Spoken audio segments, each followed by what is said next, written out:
Okay, today we're just going to talk about power options for the Panasonic GH6. So when you hold the camera and you turn it over, you can kind of see immediately that a familiar part of the other cameras is missing. You don't have this kind of rubber grommet on cover for the external battery grip. And this is a bit of a shame because you know, if you like doing photography on the GH series cameras, it's nice to have that grip, not only for the additional battery but for the shutter button that you get on the side, which is obviously really useful for portrait shots. But in this camera they've decided to go against that because there are other options for power. So a lot of people on the GH5, you know, they'd be familiar with removing this battery and using a dummy battery, and then sort of pulling that out to something like a V-mount battery. And they've put a little bit of thought into that on the GH6 with, you'll notice this kind of rubber grommet here, which we didn't have before. If you pull that open, it sort of just looks like there's nothing there, which is right, because essentially it's just a hole. So that hole is for you to put in your coupler battery or dummy battery, and then you can actually run the lead out through there, which is, I think that's a really nice touch. That's really well thought out, because I don't really like shooting with the battery cover off on the camera or having to remove the cover.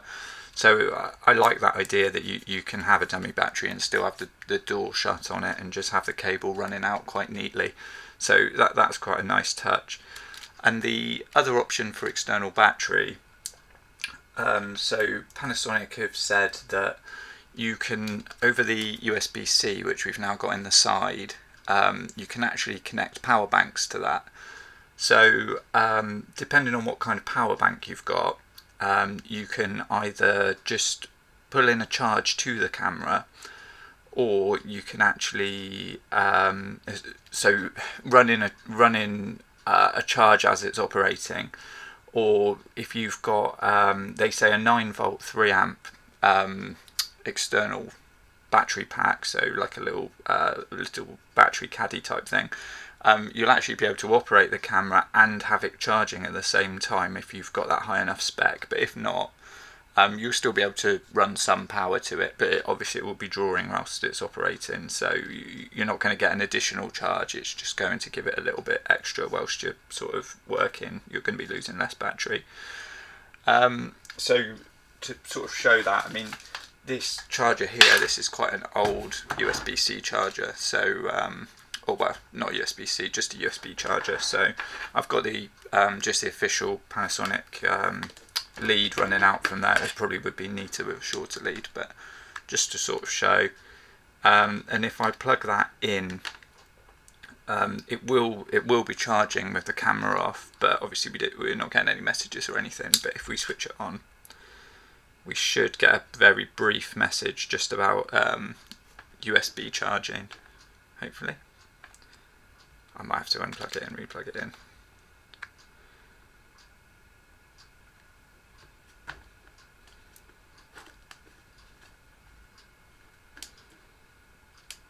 So you can see on there it says on this drive, it popped up very quickly, but it's essentially saying USB power is being supplied to the device, but it's not charging at the same time essentially. So that's good that we can run that power in, but it may be the case that you need to get a slightly more powerful power bank to be able to do that.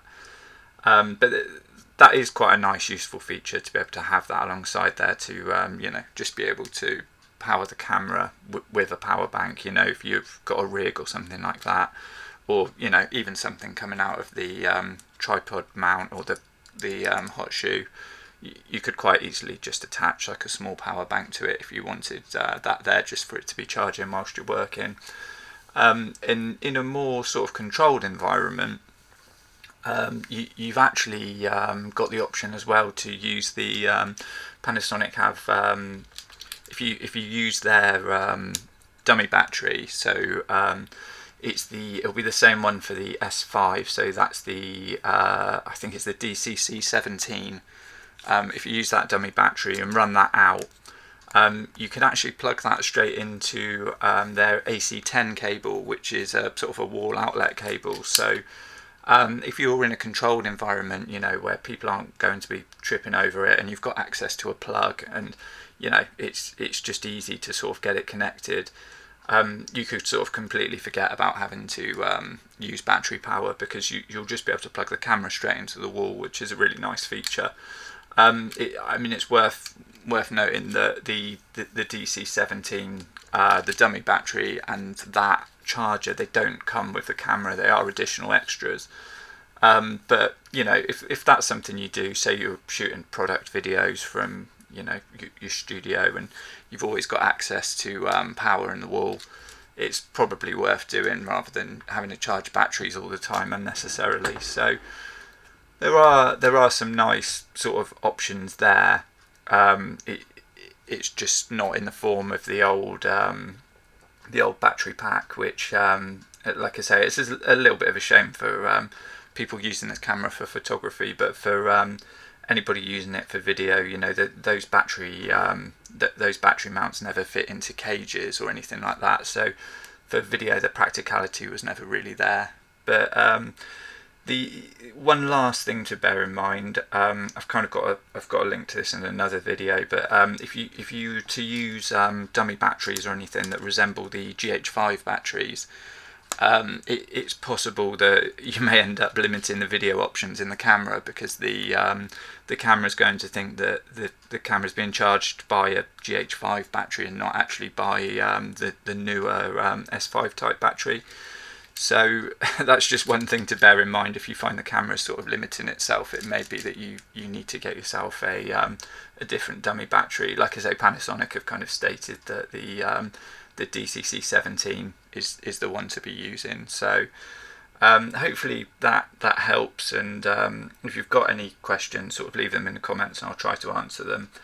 If you found the video useful, I'd really appreciate it if you give it a like, and if you want to find out more about the GH6, then please subscribe to the channel.